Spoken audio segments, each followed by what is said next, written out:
Hi. Okay, today I thought I'd do a tag that's been going around called 25 Things You Probably Don't Know About Me. I thought it would be a good time to do that tag because I've gotten a lot of new subscribers lately. I don't know why, and I thought, they might enjoy this, or it might cause them to unsubscribe. I don't know, so I guess this is a little risky, but I'm going to do it anyway. Okay, I'm not sure how this tag works. I think you just come up with 25 things because there wasn't ever, no one that's done it has made a list at the bottom of like questions or anything. So I watched it on Pinksofoxy, I think is her name, Christine. Um, I'm going to kind of go off some things that she talked about just to help me think of 25 things because that's kind of hard to do. I jotted these down as she talked and I haven't really thought about it or counted them. So we're just going to go with what I've got here. Okay. My favorite meal is baked potato, salad, steak, and rolls, and iced tea. That's my favorite meal. It always has been since I was little. We used to grill T-bone steaks on the grill a lot, like on the weekends when I was growing up. Well, not the whole time I was growing up, but later. And I remember that because I always said we always had T-bone because T stood for Terry, and it was my favorite. My favorite food, and I also like that exact meal from Outback. Exactly. That's what I want. The Outback special. I love it. My favorite food, if I had to just choose something to snack on, would be anything in the potato family. A baked potato, French fries, potato chips, anything in the potato family is my favorite meal. Food. My favorite movie is my favorite movie I like to watch with my husband when everybody's out of the house but us is Midnight in Paris. It's beautifully filmed. It's beautiful. It's a great story. The scenery is wonderful. The actors are great. It's just a very well done movie, and I love it. But my favorite movie to watch, just like if it's me alone and everybody's gone and I'm just hanging out in my jammies, I always put the same movie in. It's Complicated. I absolutely love that movie. And I think the reason I love it so much is because if my husband and I ever got divorced, we've been married 31 years. I could totally see that whole scenario happening to us because we've been together so long. I don't think we could stay divorced. They end up ultimately staying divorced in the movie, but everything in that movie I could see happening, almost everything. If that was my husband and we would be that goofy. I really think we would. In fact, we've had this big argument. My daughter and I and my husband, two of us think that what they did was not exactly wrong, and one of us thinks it was terribly wrong. The divorced husband sleeping with the divorced wife. I won't tell you where that split is in our house, but it's funny. Of course it's wrong. But anyway. But I'll tell you, my daughter and I always say, well, he was hers first, so all is fair in love and war. When I was a kid, I wanted to be an actress. When I grew up, something I've never done is skydive. Well, I've never scuba dived either, but I've never skydived because growing up, my dad was an airline pilot, and he said anyone that jumps out of a perfectly good airplane is crazy. And that's always stuck with me. And my daughter's going to be 18 in almost exactly a month, like in November, and she thinks she's going to go do that. Yeah, right. I would be afraid that is going to sneak off and do it, but she doesn't have the money, so there you go. Best time in my life, worst time in my life. The worst time in my life has probably been the years that my husband had cancer, and we had to go through that. That was very difficult. The best time in my life, hands down, is the 3 times I brought a newborn baby home with me. There's nothing like it in the world, having that baby all your own, and they're just so sweet and so soft and so cuddly and so wonderful. And I loved having a newborn. My best time in my life is from birth to 5. That's my favorite time. You just never can top that time because it is just it's just the best. And then they start school, and then there's all these other people involved in your life, and I like those preschool years. They're just precious. Spent every waking minute with those kids, and it was awesome. Um, okay. Oh, here's a good one. Christine said she does not like to be tickled. I guess this is something you do not like. So I wanted to give you a little tip on that because I don't like to be tickled either. And something else I hate, it doesn't happen to me anymore, but when I was younger, well, my nephews used to always run up to me with bugs or frogs or spiders or something gross and, try to put it in your face. And I learned a trick and it works like a charm. If I would see them getting a frog or a lizard or something, I learned to say, oh, cool, let me see. And it completely disarms them and they don't chase you with it. Or if someone acts like they're going to come after you to tickle you, you go, oh, I'm not ticklish. And then they're like, oh. I'm telling you, it works every time. So if you're younger and people are still trying to tickle you, try that. It works. It's great if you hate it, which I do hate it. I can't stand it because I can't breathe.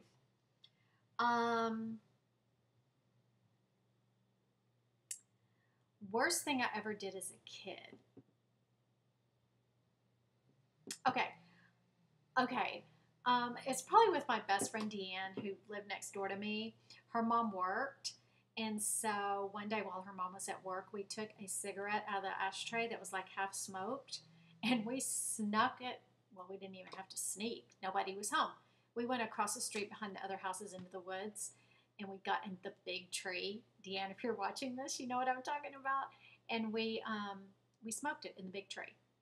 I was always bringing her down bad paths. I don't know why she keeps hanging out with me, but yeah, and don't freak out. Back in the 70s, everybody smoked. It was not, the horror it is now. Let's see. And it wasn't good. I didn't like it. It was not good to smoke that. Ugh. I don't have any allergies. I've never broken a bone. I've had 1 surgery and 2 C-sections. Celebrity I love most. Man, I should have thought about these. I'm trying to think of my favorite TV shows. I have none, except old ones. I guess my favorite celebrity would be Lauren Conrad. I think she's beautiful, elegant, classy.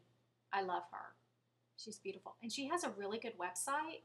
It's got like crafts and all kind of things on it. So check it out. I don't even know the address. It's probably laurenconrad.com. She's my favorite celebrity. Okay, am I a good speller? I'm a good speller of like common words. Like I know the difference between there, and there, and two, and two.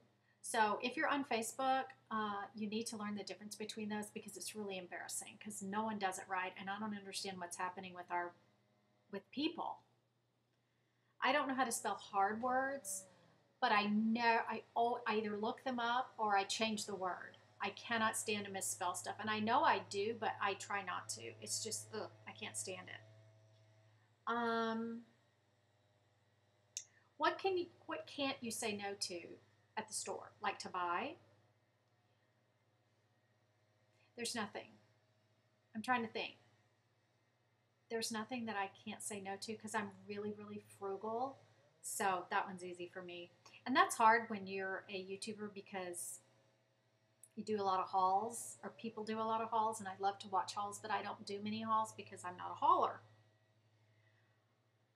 How do you dress when you get home? As soon as I get home, like everybody else probably, I put on a tank top and shorts. If it's the winter, I put a t-shirt on and flannel shorts or flannel pants because it's not very cold here. Favorite music, hands down, is classic rock from the 70s. Doesn't get any better. I think that music will still be being played in 50 years. Most embarrassing story. Oh. I thought about this today. For some reason, I was thinking about being pregnant. When I was pregnant with my first child, I had just quit my job when I found out I was pregnant. I was what was I? A cashier in a grocery store. And I had quit my job and then found out I was pregnant like the next week. And I thought, oh my gosh, I need a job until I birthed this baby because I'm going to quit once she's born. But I really needed to work during that time and save money. So I found a job. I heard that there was a job opening at this place called Accurate Answering of Arlington. This was in Texas. And this is back when, you know, back in the Stone Age when you didn't have voicemail or anything. And, you know, doctor's offices still have answering services, but that's what this was. It was like for doctors and lawyers and people like that. So I went to the place. It was about 10:30 in the morning. I went to the place to apply. I was just going to fill out the application and leave. And I hadn't eaten anything. But, you know, that was fine because I was going to be gone in 30 minutes. So I went in there. I filled out the application. The guy immediately started talking to me. And, you know, I always am so painfully honest to people. So I told him I wasn't really showing. So I told him I was pregnant and that I would be working until the end of my pregnancy. But then I made this, because I didn't want any big surprises. You know, he hires me and a month later I'm getting huge, you know. Not that the size would matter, but just the point that I was pregnant.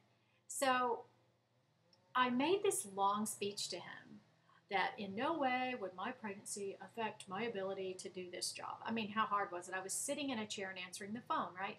So he says, okay, no problem, no problem. And he goes, well, when can you start? And I said, I can start right away, meaning, you know, the next day. And he goes, okay, follow me. I'm like, what? He says, well, we'll train you today and you can start tomorrow. I didn't expect this, right? So we go down the hall and there's these little rooms, okay, like really small rooms, and had 2 chairs and this desk and everything, and these big phone banks.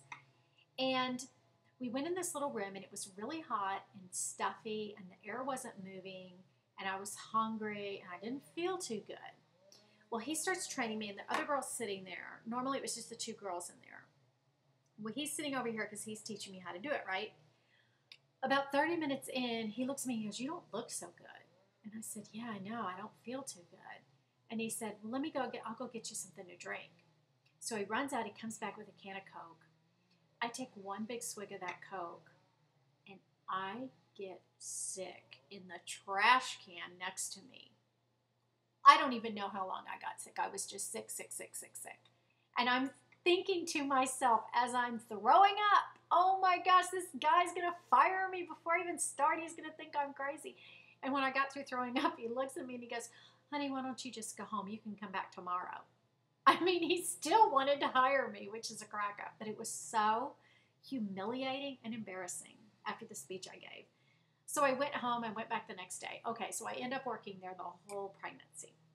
Second most embarrassing thing at that place is at the end of my pregnancy, it's my last day. I'm overdue with this baby. I kept thinking I would go into labor and leave and never come back, right? Well, finally, I was 10 days late. I just said, I've got to quit. I can't do this anymore. I was huge. I had gained 36 pounds. I'm 5'1". Think about it. I was huge. My face was huge. My body was huge. It was all just, it was June. It was hot. Yuck. So that last day, the poor girl sitting next to me, I had complained like a big fat baby, literally big fat baby, the whole day. I can't wait to leave this job. I'm so tired of being here. It wasn't the job. I was just tired of being pregnant, you know? And so she's just being all sympathetic with me and everything. And I'm just being a big, kind of a brat. And so I complained the whole day. Well, the end of the day rolls around, 5 o'clock, time for my shift to be over.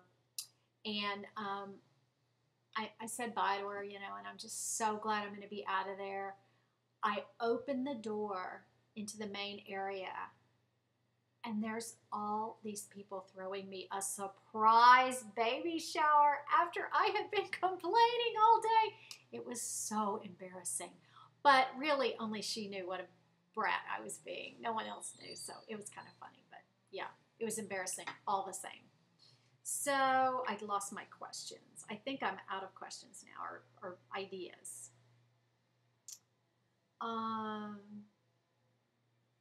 Okay, Who would you spend the day with, dead or alive? Oh my gosh, this one's really hard. I was thinking about this earlier. Like, I'm blank. I can't think of anybody. Like, right now, like, George Washington's coming to my mind. I mean, how lame. I can't think. Okay. Okay, I just thought of someone. Yeah, this is what I would do. My friend that I smoked the cigarette with, Deanne, lost her son last Christmas Day. He was 18 years old. I would bring him, he would come, he's who I would spend the day with, only if, along with that, his mom, his dad, his brother, and his sister could be here too. I mean, I would probably go in the background and let them spend time together, but that's who I would spend the day with as long as they could be there too. Yeah, that's exactly who I'd choose, and that's exactly what I would do, and that would be so awesome. So, anyway, like I said, I haven't counted these, so I don't know. That was probably more like 15, but this has been a really long video, so I'm going to sign off now and let you go. Talk to you later. Bye-bye. Oh, and I tag you. If you do videos, I tag you, do this video. Let me know in response if you do it. And want to thank you again to all my new subscribers. And as you can tell, my videos are kind of all over the map. I do all different kind of things. I don't have a certain thing I do. So I hope you enjoy that. Thanks. Bye.